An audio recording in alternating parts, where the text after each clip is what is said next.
Sa isang araw na puno ng kasiyahan, isang pamilya ang nagtipon-tipon upang ipagdiwang ang isang espesyal na okasyon. Ngunit, sa likod ng mga ngiti at tawanan, may isang lihim na nagbabalak. Halika, tuloy kayo.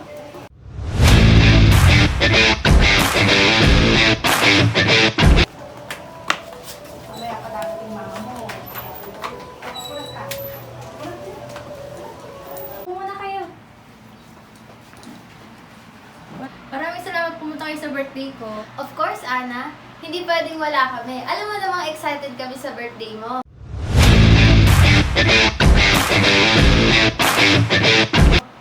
Di ba, Fred? Oo nga, Ana. Lahat tayo excited ngayong birthday mo.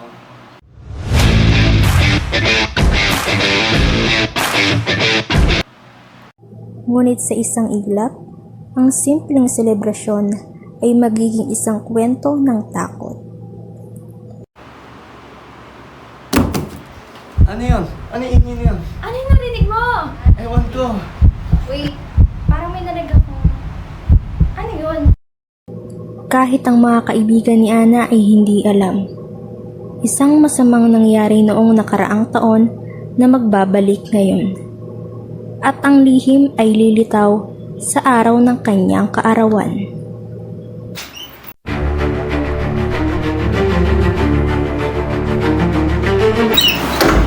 Wala kang karapatan para iwan ako, Ana. James, tigilan mo na. Hindi ko na kaya ang ganitong buhay. Si James, na hindi kaya mawala si Ana. Kaya gumawa siya ng isang masamang desisyon. At ngayon, darating ang araw ng paghihiganti. Magtiwa kayo na masaya, Ana. Pero sisigatuin ko, hindi patapos ang ating kwento. Hindi pwede. Ang isang simpleng pagdiriwang ay nauwi sa isang laban para sa buhay. Ang nakaraan ay bumangon mula sa pagkamatay. Akala mo tapos na tayo, di ba?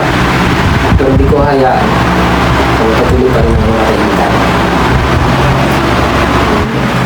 Tama na, James. Hindi ko na hayaang matakot. Ako pa. Tigilan mo na si Ana, James. Hindi mo ba naiintindihan? Wala na siyang nararamdaman sa'yo. Kung ano man ang binabalak mo, James, hindi ko hahayaang mangyari yun. Tumawag na kayo ng pulis, humingi na kayo ng tulong.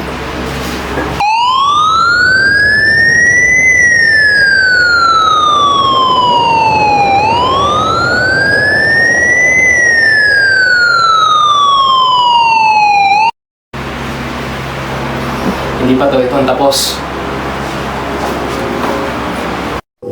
Matapos ang takot at pag-aalangan, ang katapusan ng gabing iyon ay nagbigay daan sa muling pag-asa. Tapos na, pero hindi pa pala. Maraming salamat talaga sa mga tulong niyo. Okay lang yun, Ana.